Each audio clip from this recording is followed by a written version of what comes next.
This 21st century edifice is now etched into the indelible history of this city and our nation. And much like Teddy Kennedy, the lasting impact of this institute will rise beyond our imagination.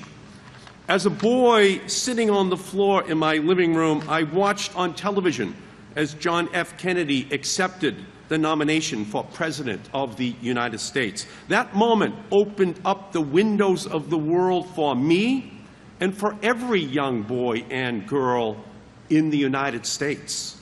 And then, in 1962, Ted Kennedy ran for the Senate for the first time against George Cabot Lodge. This was my political education about how a campaign for senator could make an historic difference for Massachusetts and for our country. The undreamed of possibilities that Teddy and his brothers, President Kennedy and Bobby, shared inspired a generation to public service. The Kennedy brothers taught us to give back to our country, which has given so much to us, and they taught us to be bold. That is what the legacy is of Ted Kennedy. And it was an honor to serve with and to learn from Ted Kennedy in Congress for 35 years.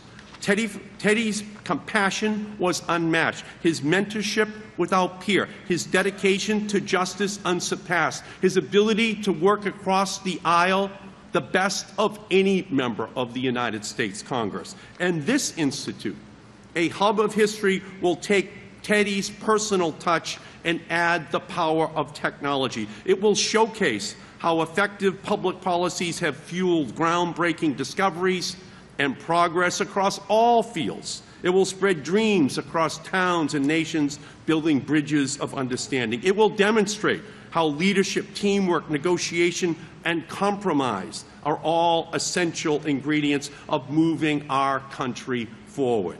You see, when I was first elected to Congress, the son of a milkman from Malden, I had never been to Washington, D.C. until the day of my swearing in as a member of the United States Congress. But now, at the Kennedy Institute, any young person can come here to learn and to experience how our democracy works, to stand on the Senate floor, to debate the big issues of our time. Teddy turned the Sermon on the Mount into the Sermon on the Senate floor. Blessed are the poor, the sick, the children, the elderly, and blessed are the peacemakers. For Teddy, blessed were those programs that address the needs of the most vulnerable amongst us. Blessed are Head Start, Social Security, Medicare, Medicaid, health care for all. And blessed are the peacemakers in Northern Ireland, in the Middle East, and on the urban streets of America. That is what Teddy Kennedy preached. And so while there is